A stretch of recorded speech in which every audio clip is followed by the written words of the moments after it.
BTC नि गाहाय खुंगिरि प्रमद बर'आ भारतनि G20 consultation प्रग्रामाव बाहागो लादों। G20 consultation प्रग्रामानो जाबाय ओरैबायदि मोनसे हाबाफारि जाय हाबाफारियाव रांखान्थि जौगानाय, फालांगि जौगानाय आरो सुबुं अनजिमा आरो गुबुन गुबुन बिथिंखौ लानानै सावरायनाय जायो। बे सावरायनायावनो भारत हादरनि गुबुन गुबुन रायजोनि गिबि मन्थ्रि आरो थान्दैफ्रा बाहागो लायो। सावरायनायाव गुबुन गुबुन रायजोनि थान्दै आरो मन्थ्रिफ्रा गाव गावनि रायजोनि रांखान्थि फालांगि जौगानायखौ फोरमायथिनानै होयो आरो बेनि सायाव सावरायलायो। गाहाय मन्थ्रि नरेन्द्र मोदी, नखर मन्थ्रि अमित शाह आरो मिरुनि गुबुन गुबुन बिबाननि मन्थ्रिफ्राबो बेयाव बाहागो लायो। बेबादिनो बे सावरायनायावनो BTC नि गाहाय खुंगिरि प्रमद बर'आबो बाहागो लानो खाबु मोनो आरो सावरायो।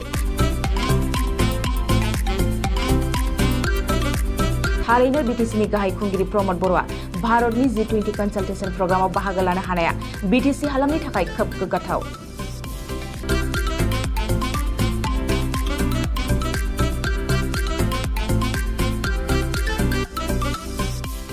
नोंथाङा सानाय सुनाय बेरामनि जेंनायाव गोग्लैदों नामा?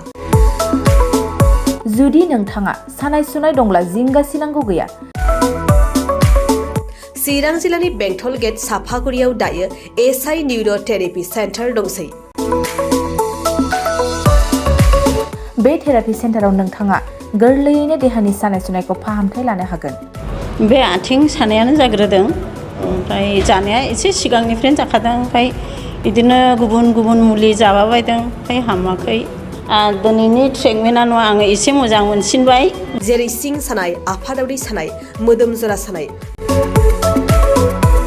आइजोफोरनि जेंना, खर' सानाय बायदि बेरामखौ फाहामनाय जायो। लोगोसेयैनो बे सेन्टाराव थानानै फाहामथाय लानो हानायनिबो सुबिदा खालामदों। नोंथांमोनहा SI निउर'थेरापि सेन्टाराव फाहामथाय लानो गोसो दंब्ला नैबे मबाइल नम्बर 7620160459 नङाब्ला 9476977956 आव थोंजों सुलाद लानो हागोन।